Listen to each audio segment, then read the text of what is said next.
ارشاد فرمایا نبی پاک صلی اللہ علیہ وسلم نے التجار یحشرون یوم القیامت فجارا، اے میرے صحابہ بہت سے تاجر ایسے ہوں گے، بہت سے کاروبار کرنے والے ایسے ہوں گے جو کل قیامت والے دن اللہ کے نافرمان اور مجرم بن کر اٹھائے جائیں گے۔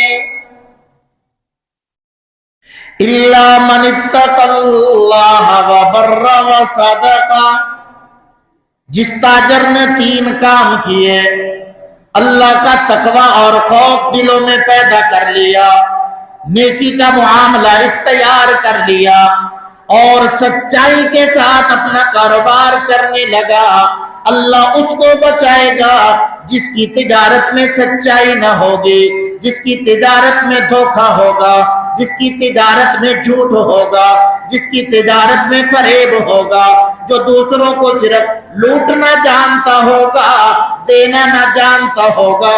فرمایا کل قیامت کا دن ہوگا، ایسے تاجر اللہ کے ہاں فاجر اور فاسق بنا کر حاضر کیے جائیں گے۔ آؤ نا میرے بھائی، ہم اپنے کاروبار کا جائزہ تو کبھی کبھی لے لیا کریں کہ ہم کن لوگوں کی صف میں کل کو کھڑا ہونا چاہتے ہیں۔ دوسری طرف ارشاد فرمایا نبی پاک صلی اللہ علیہ وسلم نے، اے میرے صحابہ جو تاجر سچائی کا دامن تھامنے والا ہوگا، کل کو نبیوں کے ساتھ ہوگا، صدیقین کے ساتھ ہوگا، شہداء کے ساتھ ہوگا۔ اگر اپنی تجارت میں سچائی نہ لائے گا، جھوٹ لائے گا، دھوکہ لائے گا، فریب کاری لائے گا، کل قیامت والے دن فاجر بن کر اٹھایا جائے گا۔ تو آج ہم جائزہ لیں اپنے کاروبار کا، آج ہم جائزہ لیں اپنی تجارت کا، آج ہم جائزہ لیں کہ ہم جھوٹی قسمیں کھا کر مال بیچ رہے ہیں یا سچ بول کر مال بیچ رہے ہیں۔ کہا جاتا ہے میاں باتیں کرنی آسان ہے، سچ بولیں تو کاروبار چلتا ہی نہیں ہے۔ لو آج ہمارا ذہن یہ بن گیا کہ میاں سچائی کے ساتھ نفع ملتا ہی نہیں ہے، یہ جھوٹ ہے۔ اور نہ رسول اللہ صلی اللہ علیہ وسلم نے بھی تجارت کر کے دکھائی ہے، صحابہ کرام رضوان اللہ تعالی علیہم اجمعین نے بھی تجارت کر کے دکھائی ہے۔ صدیق اکبر رضی اللہ تعالی عنہ نے کپڑے کا کاروبار کر کے دکھایا، عثمان غنی رضی اللہ تعالی عنہ نے اپنا مال و اسباب ملک شام کی منڈیوں میں بھیج کر دکھایا۔ رسول اللہ خود ملک شام میں تجارتی مال لے کر جاتے ہیں۔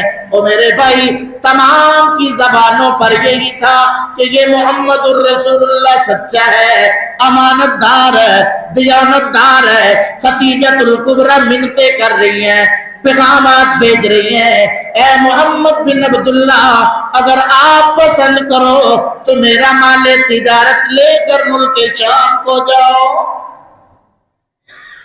جواب دیا گیا تمام مکہ میں ہی کیوں، مکہ میں بڑے بڑے تاجر موجود ہیں، بڑے بڑے کاروباری موجود ہیں، میں تو ابھی جوانی میں قدم رکھ رہا ہوں، میں ہی کیوں۔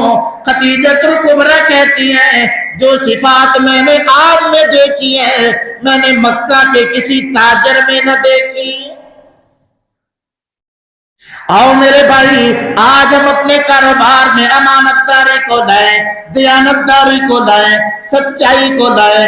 یہ جھوٹا پروپیگنڈا ہے کہ سچ بول کر مال بکتا نہیں، یہ جھوٹا پروپیگنڈا ہے کہ سچ بول کر منافع ملتا نہیں۔ صحابہ نے تجارت کر کے دکھائی، صحابہ نے زراعت کر کے دکھائی، صحابہ نے کاروبار کر کے دکھائے اور لوگوں کو دکھایا کہ او میاں ہم نے سچائی کے ذریعے وہ کمایا کہ تم سوچ بھی نہیں سکتے۔